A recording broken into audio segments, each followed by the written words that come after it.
Welcome to the next installment in our continuing lecture series on education policy and education reform, sponsored by College of Education and Health Professions and the Department of Education Reform.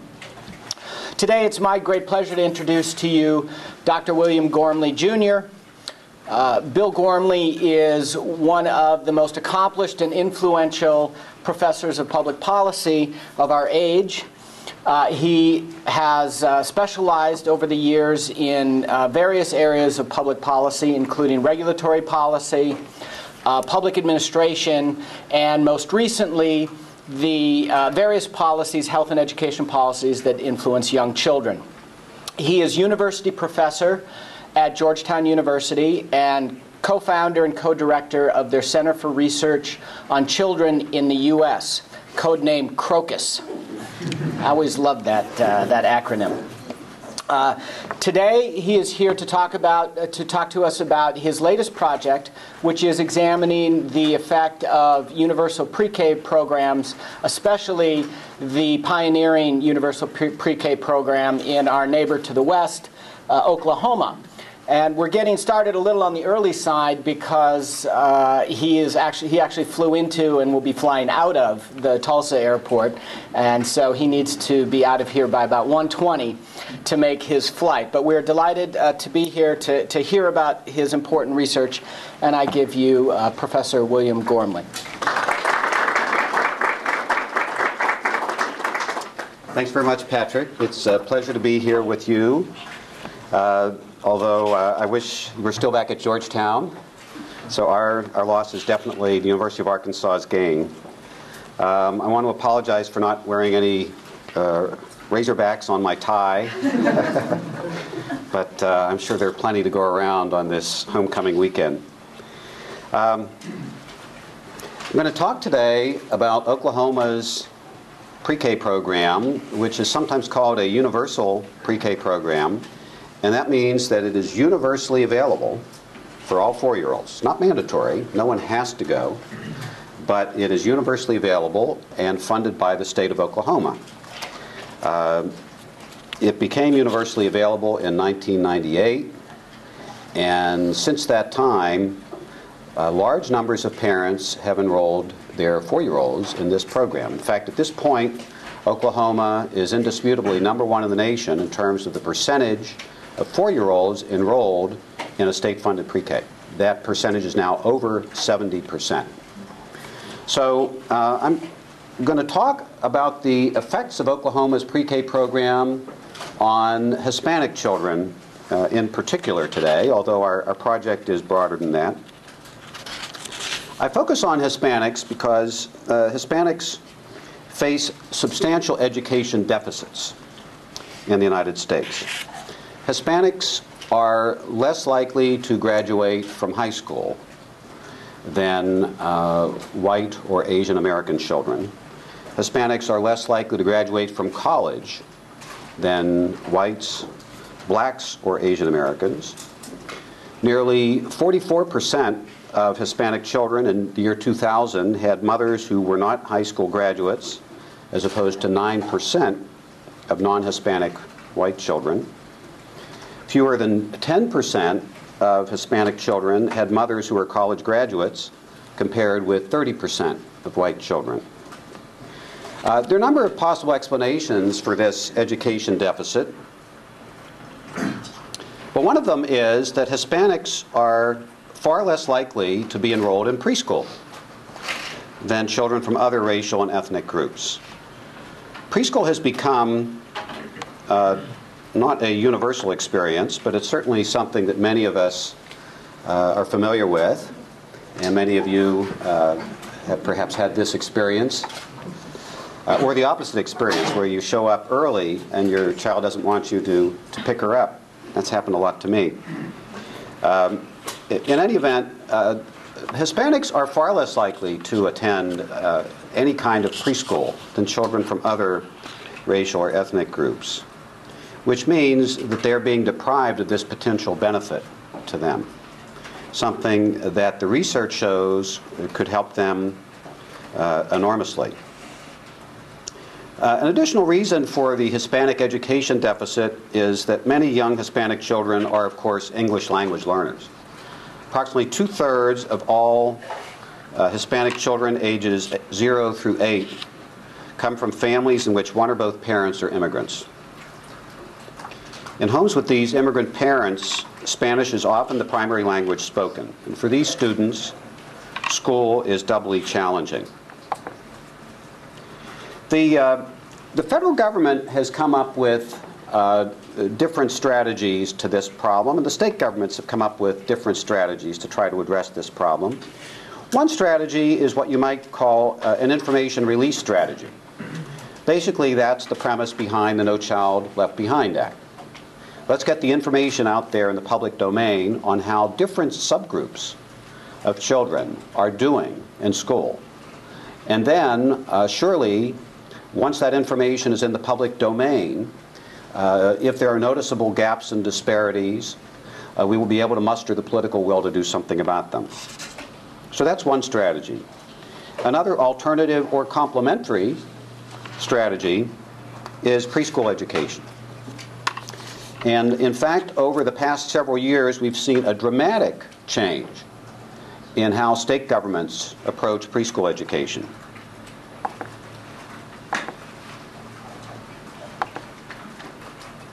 Let's see if I can show you that here. There we go. This shows you the percentage of 4-year-olds enrolled in state-funded pre-K programs, which you can see has nearly doubled from 2002 to 2006. About 38 states now have state-funded pre-K programs, and the number continues to increase. We're spending over $3 billion at the moment on state-funded pre-K. The number of 4-year-olds enrolled in state-funded pre-K now exceeds the number of 4-year-olds enrolled in Head Start. So this is really a dramatic change that has taken place just over the past few years. Let me talk a little bit about the Oklahoma program, which has received a lot of attention in the national news media. As I said, it's universal but voluntary. It's run by the public schools, unlike some other pre-K programs, unlike Georgia's universal program, for example, which is offered by a mixed services delivery system. Under Oklahoma law, every pre-K classroom must be led by a college-educated, early childhood certified teacher who is paid a regular public school wage. So every pre-K teacher in Oklahoma's program is paid a regular public school wage. If you teach pre-K in Oklahoma, you get the same wage as someone who teaches high school science. And so you can imagine the impact that has on both recruitment and retention. It's been a very powerful magnet for some very talented young people who've decided not just to make teaching their vocation, but to make early childhood education their vocation. What do we know about preschool programs and pre-K programs? There is a growing body of research that attests to the fact that preschool programs enhance school readiness. This has been well studied using national data. It's been well studied in Georgia, and it's been well studied in Oklahoma. The evidence is very strong and compelling that preschool programs can enhance school readiness. But what about Hispanic students in particular? Well, there's a little less evidence on that subject. But there is some fairly consistent evidence, including evidence that we obtained from Oklahoma previously in our earlier research, that indicates that Hispanic students, when enrolled in pre-K, benefit at least as much from this as students from other racial and ethnic groups. In fact, when we did our earlier research in Tulsa, which involved testing of students in August of 2003, we found that Hispanics benefited more than any other racial ethnic group from the Oklahoma pre-K program. So their gains were even more dramatic than the gains of children from other racial and ethnic groups. Children from other racial and ethnic groups also benefited, but the Hispanic children benefited the most. There's limited and conflicting evidence on which Hispanic students benefit the most, and this was a question we were very interested in.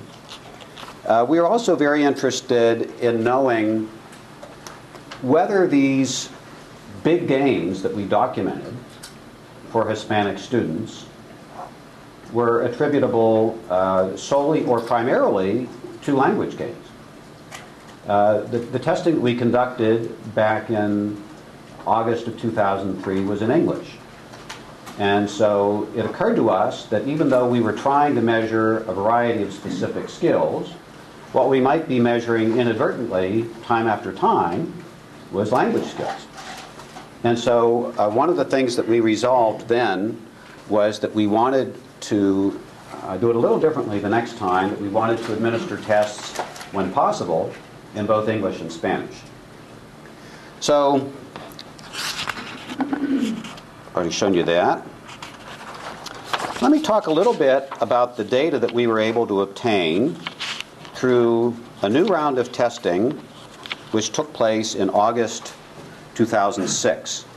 We did this testing in Tulsa, which is the largest school district in Oklahoma. We did it with the full cooperation of the Tulsa School District, and they deserve a lot of credit for that, because when we first waltzed in back in the year 2001 when this research began, they were really taking a gamble. They did not know how this was going to turn out, and so I salute them for taking that risk. And they've been willing to take that risk again and again since then. We administered 3 subtests of the Woodcock-Johnson Achievement Test. These were subtests that we selected very carefully because they are particularly appropriate for really young children. For those of you who've done educational testing, the testing of 4-year-olds and 5-year-olds is rather different from the testing of older children. You don't just give them a pencil and a piece of paper and ask them to fill out a multiple choice test. In fact, generally if they're young kids, you don't really want to give them a pencil, certainly not a pencil with a sharp point. So you have to adapt the test and make sure that it's developmentally appropriate, which several subtests of the Woodcock-Johnson Achievement Test are. So we selected a letter word recognition test, which is a measure of pre-writing skills. We selected a spelling test, which is a measure of did I say writing or reading? Right. Okay, sorry. The letter word is a measure of pre-reading skills. The spelling is a measure of pre-writing skills. And then the applied problems is a measure of pre-math skills. So those were the 3 tests we administered. When I say we trained teachers in the Tulsa Public Schools system to administer the test to students who were arriving in their class the following week. So you hear a lot about pre-tests in the education literature. This was an authentic pre-test. We literally administered the testing before the students ever set foot in the classroom. And so they were tested one-on-one by the individual who would be teaching them during the coming year. In addition to the English language testing, which is what Woodcock-Johnson was, we arranged for Spanish language testing for those Hispanic students who are capable of being tested in Spanish. And basically our rule of thumb was that the individuals should make a strong effort to test Hispanic students in both languages, but that they should be reasonable and realistic. If someone obviously did not have the capacity to be tested in one of those languages, as demonstrated by his or her inability to respond to several questions, then we did not insist that they torture the poor child. We told them to move on. But we did insist that they try. And we did not do any screening before then with the parents, because those screens where parents tell you what they think their child can speak are often inaccurate. We did not want to be influenced by somewhat faulty parental judgments. We allowed the teachers to make that determination themselves when they sat down with the students. So we had them administer this Woodcock-Munoz Bateria, which essentially is parallel to the Woodcock-Johnson test, but not identical to it. So imagine there's a question in the Woodcock-Johnson test, applied problems, that asks the student what would happen if you have 4 apples and someone takes 2 of them away. How many apples do you have? You would have a subtraction question in Spanish, but it wouldn't be that question. It wouldn't be the 4 apples minus the 2 apples. It would be some other subtraction question in Spanish. So let me also say that because very few of the Tulsa teachers are fluent in Spanish, that meant we need to rely on other individuals. And we turned to paraprofessionals in the Tulsa public school system. And we essentially identified paraprofessionals who had either a college degree or an associate's degree from a college or university, but it didn't have to be a U.S. college or university. And we also insisted that, that they were fluent in Spanish as judged by a very knowledgeable principal in Tulsa who knew just about every paraprofessional in the Tulsa public school system. And she was essentially our sniff test to make sure that people not only had what seemed to be appropriate credentials, but in reality they could walk the walk and talk the talk and so forth. So we deployed these individuals to as many school sites as we could in the hope that we would be able to test as many of the Hispanic students as possible in both English and Spanish. While the individual child was being tested, the parents were filling out a parent survey. And so this was very important. We wanted to get some good background information on the child's family circumstances and on the child himself or herself. And so we had surveys in English and Spanish. The parents simply chose whichever one seemed to be more appropriate. And as you'll see in a moment, we've used that information in our statistical model, so it turned out to be very important to have that. So we were very successful in administering the test to Hispanic students. Indeed, we were generally successful in administering the test to students, not just Hispanics. We tested incoming pre-K students, and we also tested kindergarten students. So we tested 4-year-olds and 5-year-olds. And you'll see in just a moment why it was important to test both of these groups. An alternative strategy might have been, for example, just to test kindergarten kids and then to compare those kindergarten kids who were in the pre-K program with those kindergarten kids who are not in the pre-K program. That would have been a simpler strategy, but we believe it would have been an incorrect and inappropriate strategy. And I'll explain in just a moment what our strategy was and why I think that strategy was superior. In any event, we were able to administer the test to about 81% of the Hispanic kindergarten students in Tulsa Public Schools and about 81% of the incoming pre-K students in Tulsa Public Schools. So we're really, really pleased with that participation rate. As you can see from this chart, we ultimately were able to administer both tests, that is English and Spanish, to about 57% of the pre-K entrants who were Hispanic and about 58% of the pre-K alumni who were Hispanic. So not everyone, but most of them. And remember, some of them were literally incapable of being tested in one language or the other.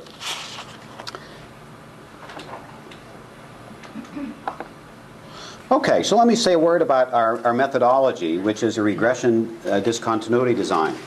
Our team at Georgetown was the first set of researchers to apply this methodology to early childhood education.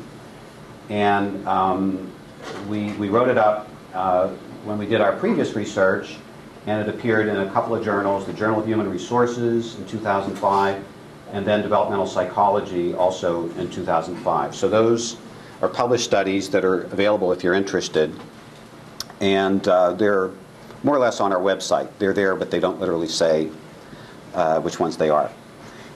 Anyway, we use this regression discontinuity design in order to deal with problems of selection bias.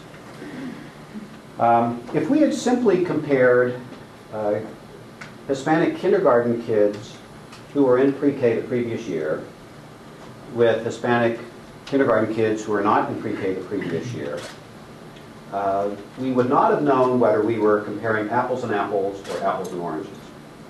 Because you might suspect that the parents who send their kids to pre-K differ from the parents who send their kids somewhere else or no place at all. You might suspect that the kids who are sent to pre-K differ. You know, maybe they're ready for school in the eyes of their parents. There could be other differences.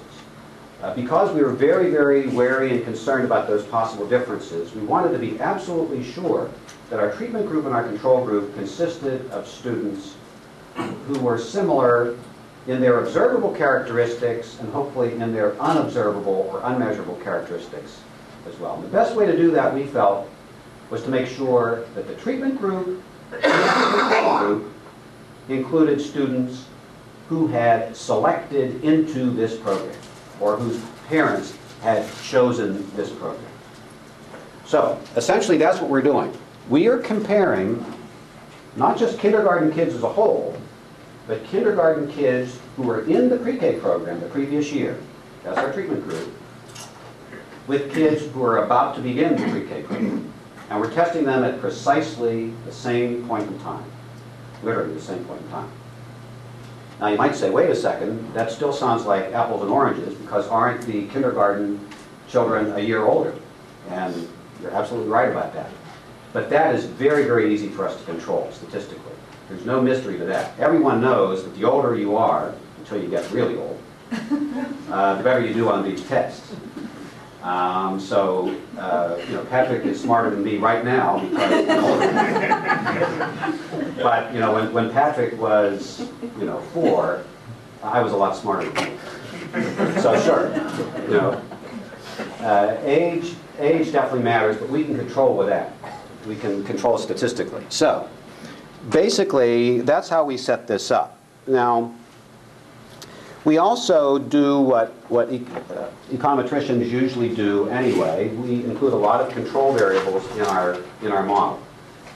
But some would argue that's not even necessary. Because if this design works properly, you may not even need those control variables. Because, except for age, you really need that. And except for participation in the program, you need that. But other than that, you may not need the other variables. We decided, what the heck, we include them in there, and they're fun to look at anyway. And, they tell a story too. So let me just show you briefly how the regression discontinuity design works. I've been warned not to touch the screen, so I'm going to see if I can avoid doing that. Essentially, what makes this design work for us is that the state of Oklahoma has a September 1st cutoff date for enrollment in the pre-K program. And if you were born on September 1st or earlier in the relevant school year, you were eligible to enroll. If you were born on September 2nd or later, tough luck. You have to wait a year. They're very, very strict in enforcing that rule, and that's great news for us. Because essentially that means when we look at our kids, when we look at the younger children, we know that all of the younger children are waiting for the treatment, and none of the younger children have gotten the treatment. We know that all of the older children have gotten the treatment. And so if the pre-K program had no impact, then you would basically see a straight line that would reflect the positive linear relationship between test scores and age. If, however, the pre-K program has an impact, then when you look at younger children, you will see a linear relationship between age and test scores until all of a sudden you reach this magic cutoff date of September 1st, and then there's a big, big bump. And that's exactly what we see. So that's basically what the regression discontinuity design is. And when we talk about measures of impact, we're talking about this difference here. The difference in test scores between a hypothetical student born on September 1st and a hypothetical student born on September 2nd. And yet we were able to use all the data here in order to derive those estimates statistically. That's it in a nutshell. And as I say, we've described that methodology in considerable detail in our papers in the Journal of Human Resources and Developmental Psychology. And interestingly enough, it looks as if a lot of PhD candidates are beginning to use this methodology too. In the government department at Georgetown, we had 4 job candidates recently, 2 of whom used the regression discontinuity design.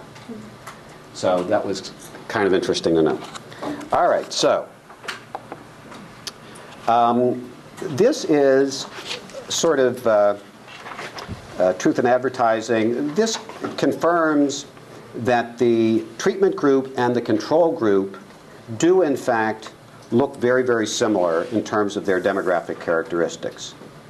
So this gives us confidence that we've set this up right, that there are no statistically significant differences here, and we believe that that enables us to reach some conclusions about program impact by comparing these 2 groups of Hispanic children. Okay, this is a big ugly table, and I'm just going to put one of them up there, and then we're going to shift to something that's a little more user-friendly. But I thought I'd put it up just so you could see, for one thing, that we do have a number of predictor variables in the model.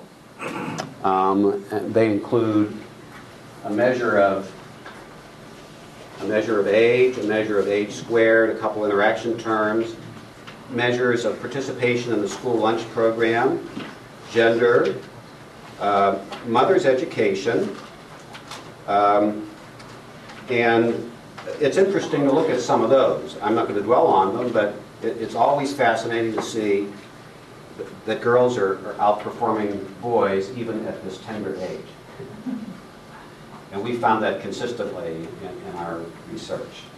So even at the age of 5, girls are running circles around boys, at least on these tests. Who knows what goes on in the playground?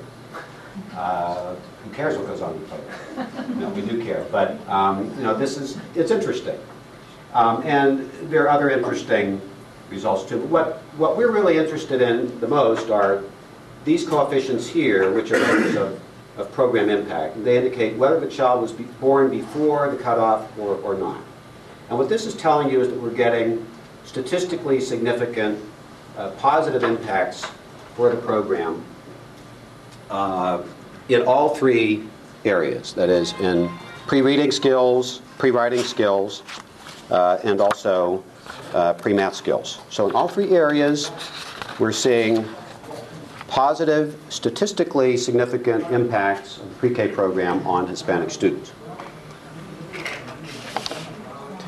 How big are they? Well, one way, whoops, I don't think I want to go there yet. Yeah.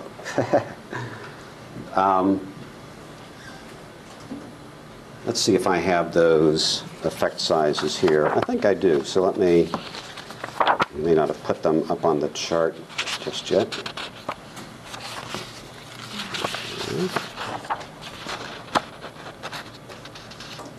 Okay. So I'm going to have to add a chart here.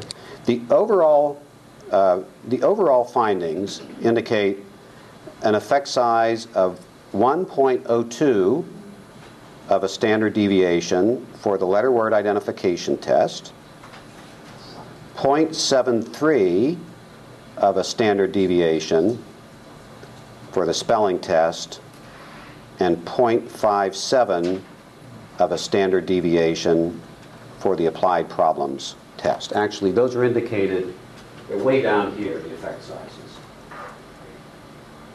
We just haven't created a histogram for them yet. So, those are really, really big effects. To give you some rough idea, they are comparable in magnitude to the short-term effects of the peri-preschool program on black children. So really, really big effect sizes if you compare them with other studies that have been done in early childhood education. So That's very good news, of course, for the students, for the parents, and for the public officials who have backed this program and invested in it. The program is really paying off. Hispanic students are benefiting dramatically from participation in the Oklahoma pre-K program. They are benefiting through higher pre-reading skills, higher pre-writing skills, and also higher pre-math skills. But which Hispanic students are benefiting the most? That's something that we are now in a position to comment on. In the survey, we were able to determine from the parents which language was the primary language spoken by the child at home. And what you can see here are some rather striking differences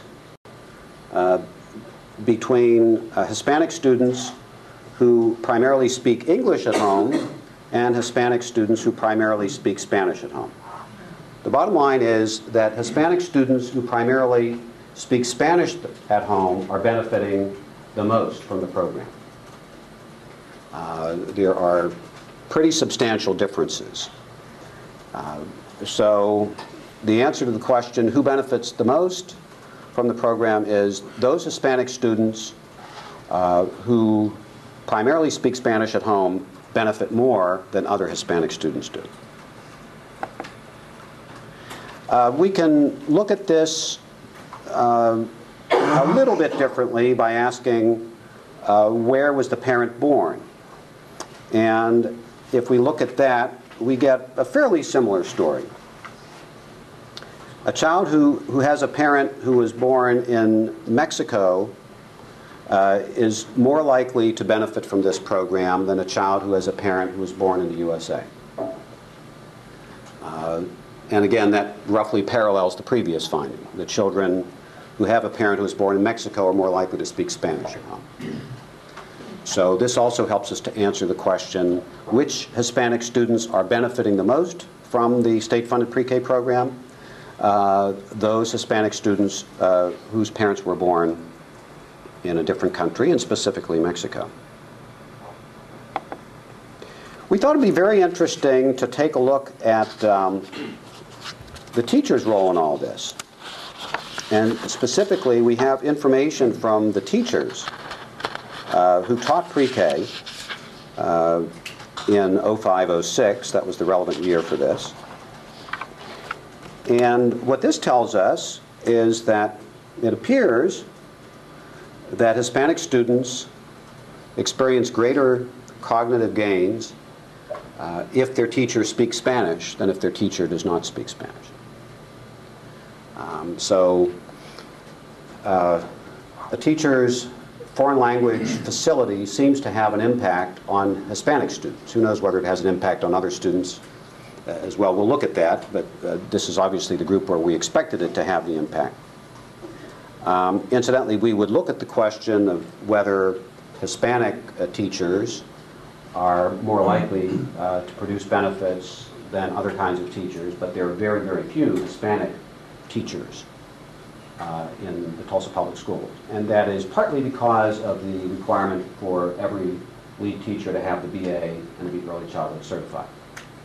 So that's probably the main reason for that. The next question we looked at was this fascinating question of whether or not we would still see cognitive growth if we looked at Spanish language test gains. And so essentially the blue bars here tell you what the gains are if you totally ignore English language gains. So as you would expect, you're seeing bigger gains in the English language testing because those gains include not just cognitive development narrowly defined, but also language growth. Whereas when you look at the blue here, what you're capturing here are cognitive gains that are not attributable to greater facility with the English language.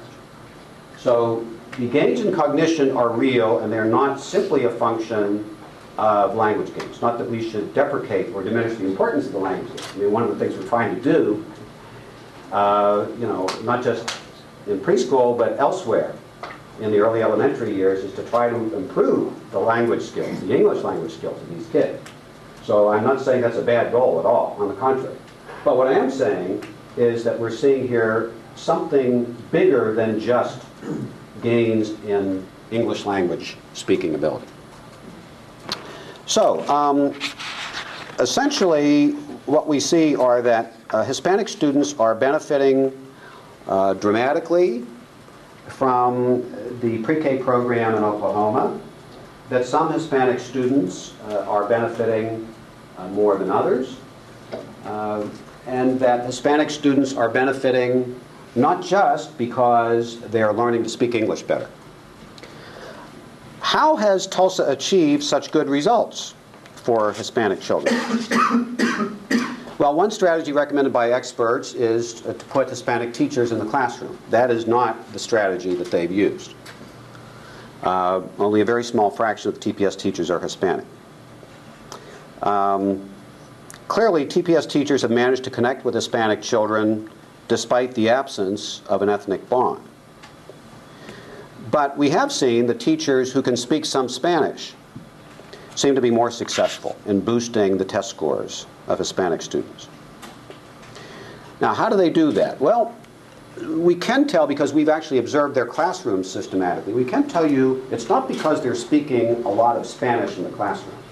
They do that very, very rarely, based on our classroom observations of about 77 pre-K programs in Tulsa in the spring of 2006. But we have documented that teachers who say that they can speak some Spanish do in fact speak Spanish in the classroom more often than other teachers. Also, interestingly enough, teachers who report that they speak some Spanish score higher on emotional support. We have a measure of instructional support and emotional support in the classroom as part of these classroom observations we've conducted. The teachers who say that they speak some Spanish have created a kind of emotional rapport with the students that may facilitate learning. We're guessing that the teacher's Spanish skills may be especially important during the first couple weeks or the first couple of months of school when a positive learning environment is being created. More broadly, we're guessing that the teacher's ability to speak Spanish helps a Hispanic student, and especially a Spanish-speaking Hispanic student, to feel more comfortable in the classroom. We've also asked, how has the Tulsa Public Schools been able to achieve good results for children generally? And we have some answers to that question based on our classroom observations.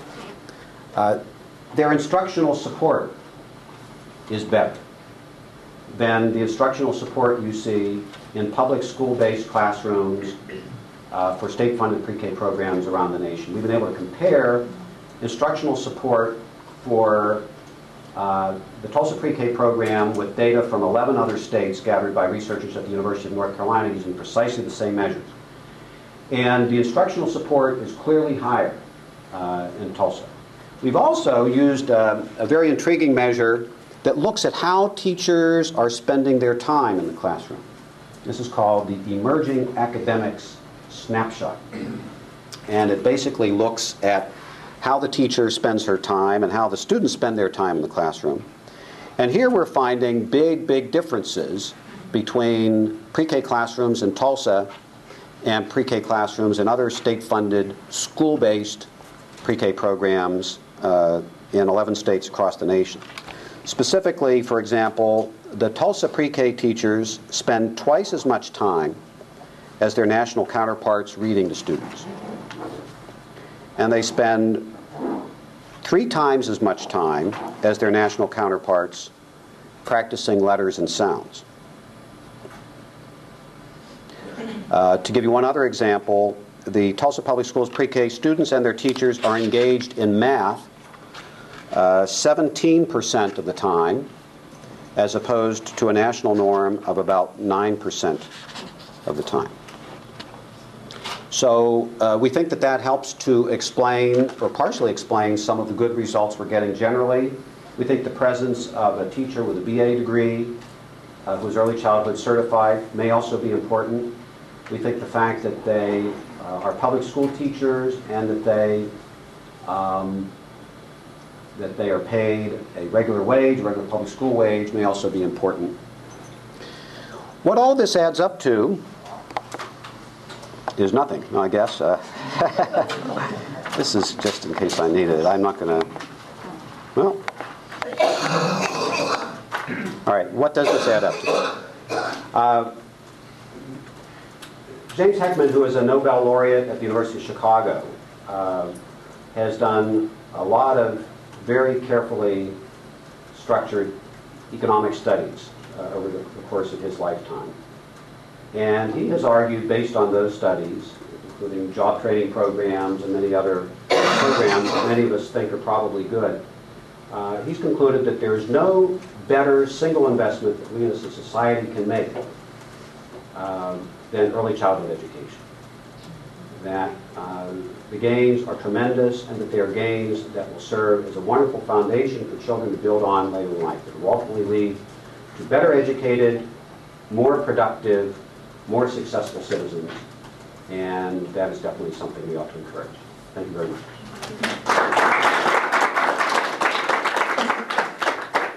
Thank you. Questions for Professor Gormley? What was the teacher-student ratio in the treatment classrooms? Yeah, the teacher, let me make sure It's roughly. yeah, it's 10 to 1. Student teacher. Yeah, 10 to 1. Right. Okay, Marcus Winters. In the discontinuity, how far back and forward does it go? Is it from like 9:30 one year all the way back to 9:30 the previous year? And yeah, we can do that. It's a great question.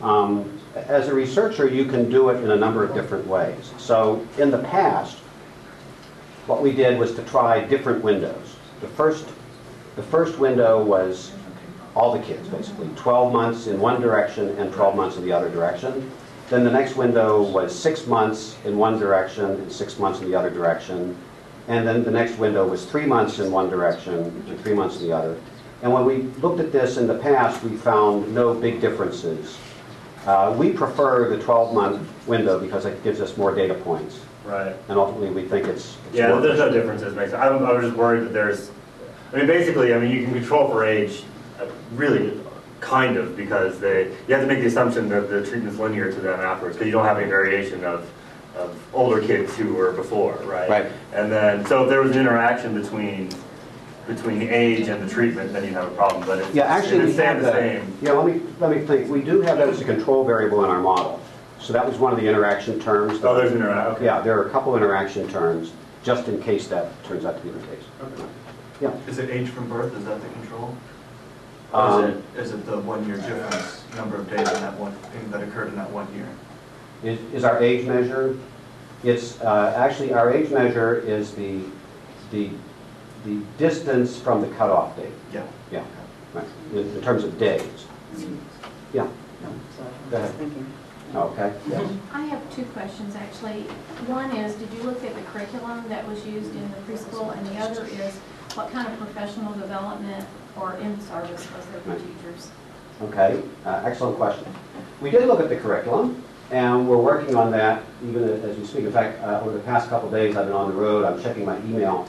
There are all these emails about curriculum that I'm supposed to be responding to. And I can't get that pop-up feature to work. So I'm basically reading all these emails and trying to respond. So my colleagues back home are making some progress on that. The teachers have a lot of discretion in their choice of curriculum. And so we're trying to look at whether the curriculum matters. We're trying to look at where they got their BA degree matters. We're trying to look at, we're looking at their grade point average. This was really, really super hard to do, I can tell you. Because with most of the other data, we basically went to the teachers and asked for it. With this, the deputy superintendent said, it's okay with me if you ask the teacher for the transcripts, but I'm not going to release them. So we had to go to each teacher and get down on our knees and beg.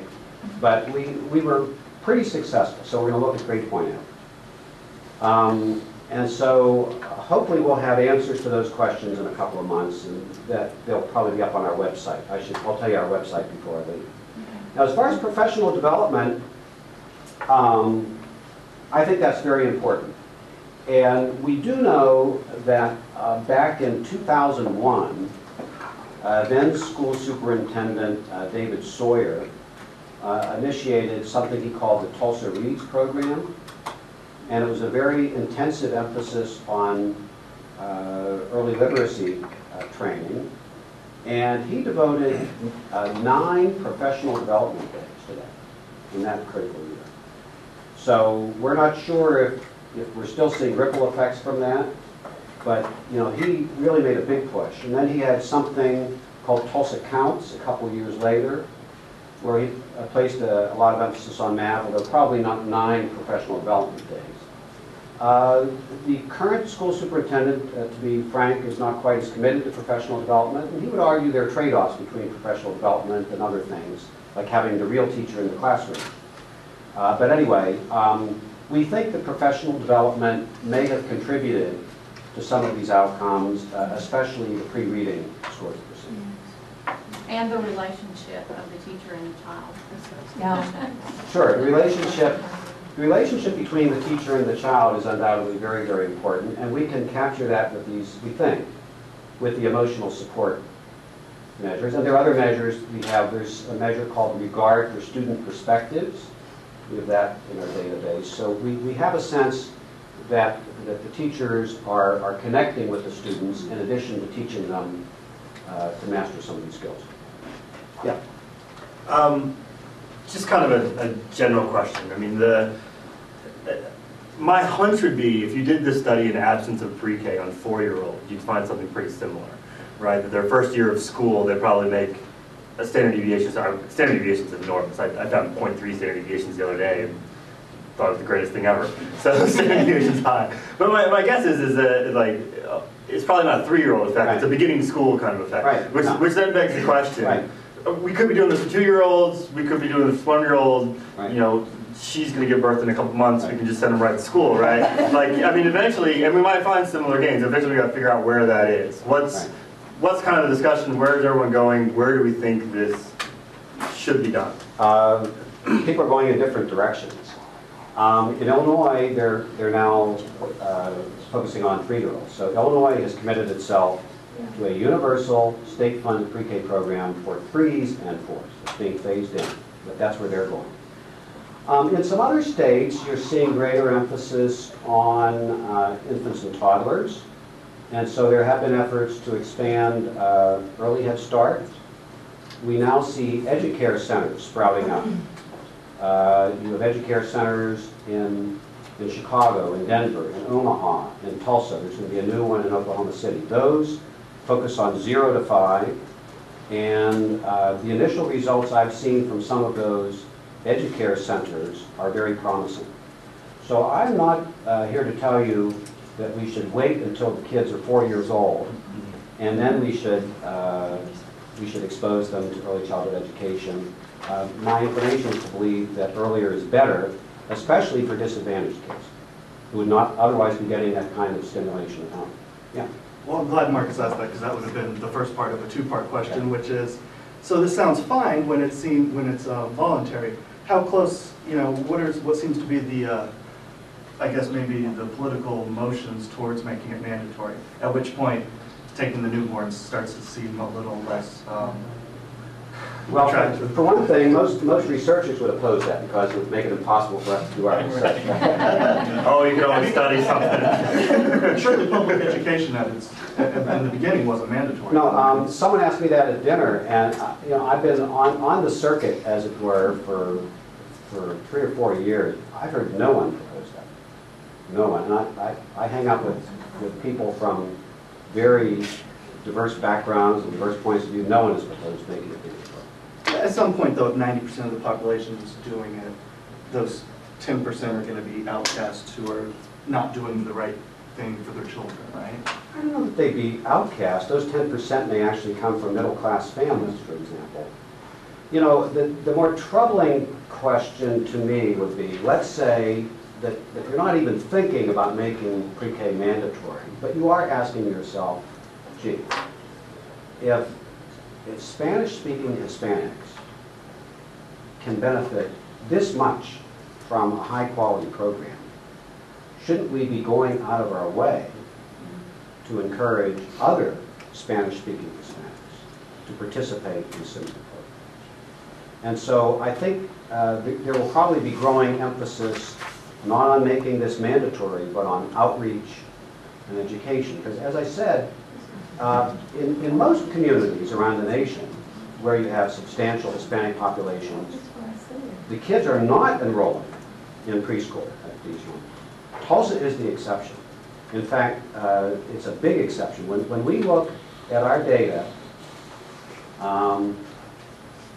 the chances of a Hispanic student in Tulsa enrolling in either the state-funded pre-K program or Head Start are exactly identical to the chances of a white student enrolling in the state-funded pre-K or Head Start. Yeah.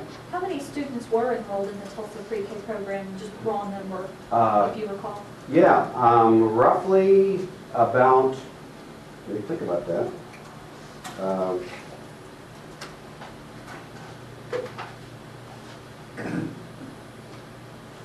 Varies from year to year, but it would be roughly 1,800 per year, plus about 700 who are in so-called Head Start collaboratives.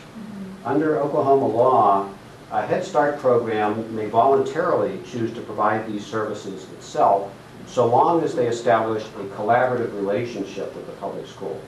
So unless they have this collaborative relationship with the public school, they are ineligible for state funding.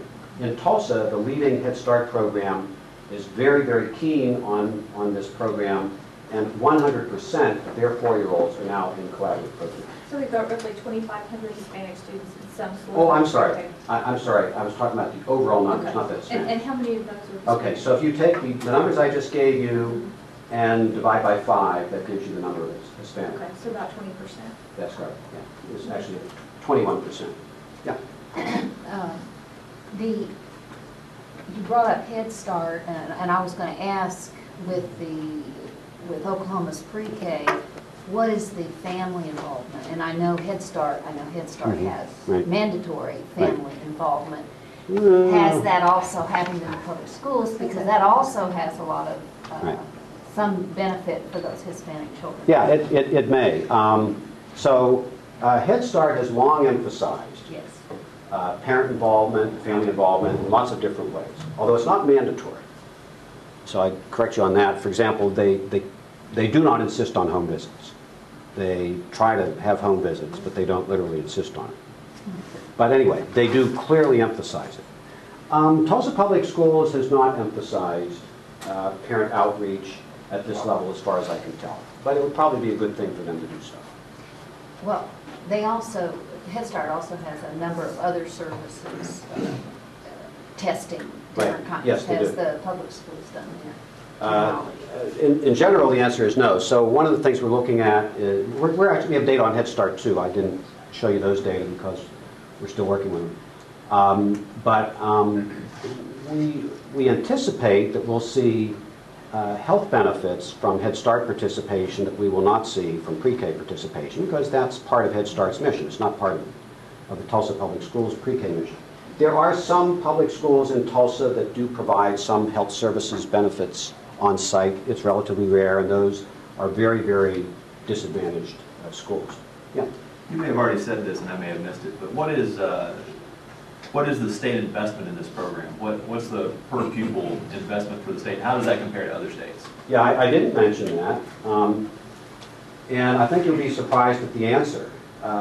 Basically, the state of Oklahoma is spending approximately $4,000 per student for a full-day slot.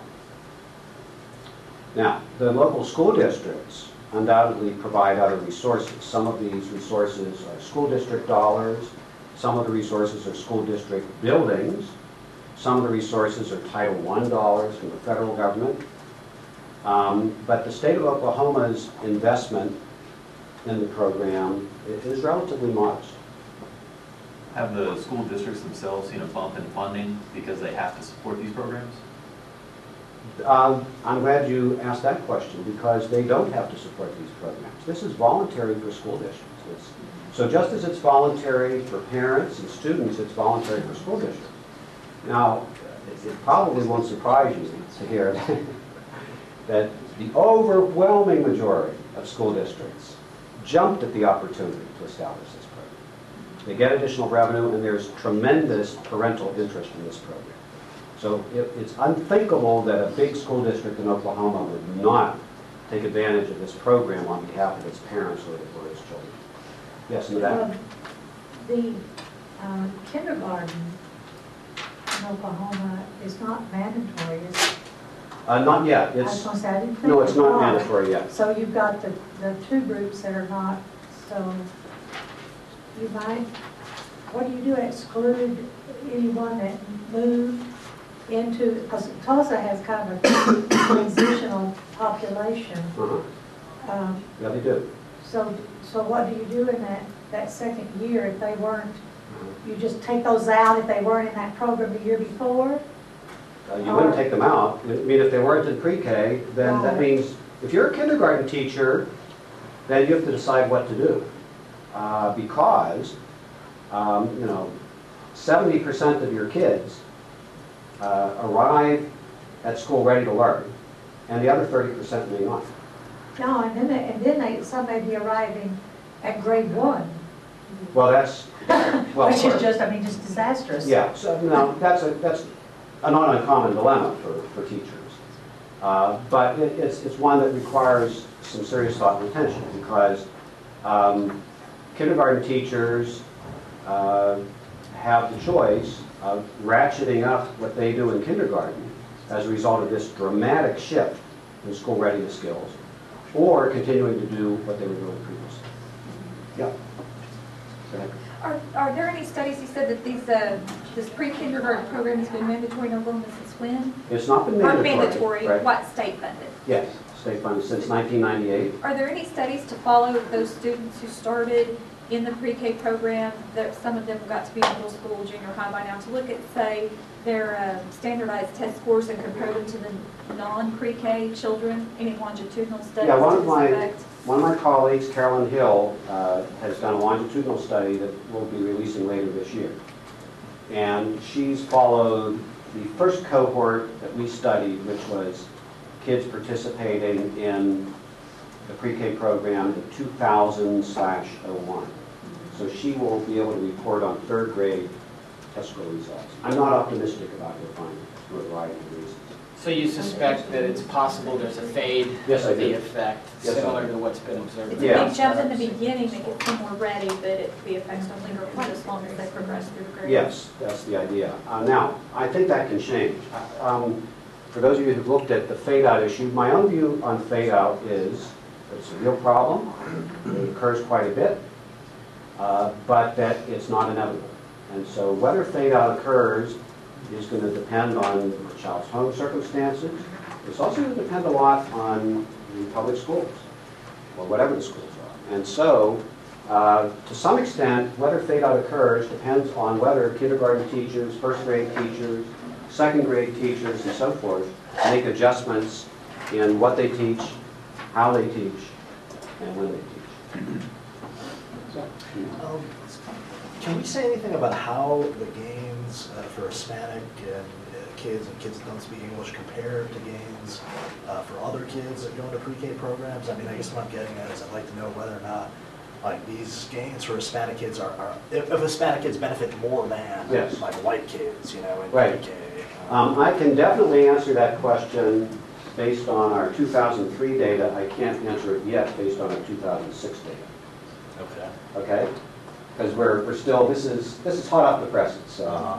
But I can tell you that based on our 2003 data, we found that Hispanics benefited the most from the pre-K program, that blacks also benefited considerably, and that whites and Native Americans benefited, but not quite as much. So that's roughly the rank ordering that we found, with Hispanics experiencing phenomenal gains, blacks experiencing impressive gains, and whites and Native Americans experiencing solid gains.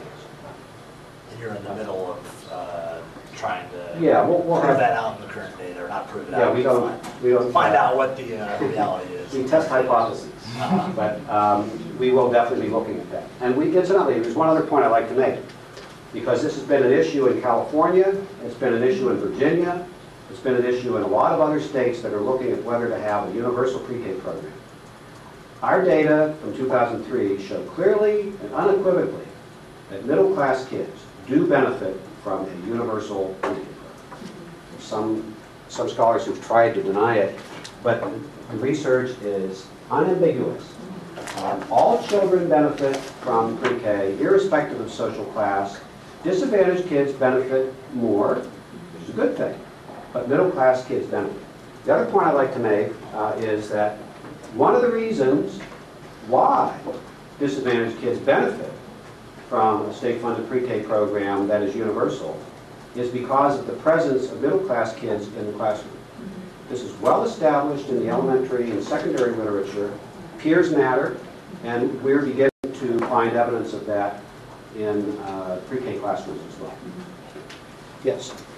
Do you know if any of the federal child care block grant money is used for funding? Well, that's interesting. It could be used for wraparound services. It can definitely be used for wraparound services, but to my knowledge, it is not used for pre-K. There are certain special relationships, however, between daycare centers in Oklahoma and their local school districts. Just as a Head Start program can have a collaborative relationship with a public school system, so too a daycare center can have a collaborative relationship. And in some Oklahoma communities, I think Stillwater is one of them, you do have collaborative relationships between daycare centers and the public school system that enable a BA degree, early childhood certified public school teacher to parachute into the daycare center and provide services to those kids. Yeah. This is just a little bit, but your research has this possibility also as far as the boys. And some of the research I've looked at says because boys are falling behind as they go through school more than in the past. And one of the things they're looking at is whether No Child Left Behind, you use the term ratcheting it down, and we know that girls develop, have more skills in the areas of language. They're taught by women, and so longevity, looking at those boys, and whether we need to in early childhood look at different ways of teaching all children, but especially young boys, so that they don't get turned off with literacy when they get into the school system. Many of my colleagues at Georgetown study individuals at different points in the age spectrum, and it's interesting, whatever point in the age spectrum you're looking at, it seems that males are struggling more than females, in the sense that they're not keeping up. Have anything to do with the fact that we've limited their physical activity, and physical activity is important for brain development? I don't know, I hadn't thought of that. You know, no recess does not make a man smarter? Yeah, I think there are probably a lot of interesting explanations, but that would be a subject for another talk. Okay, we have to end it here, but thank you.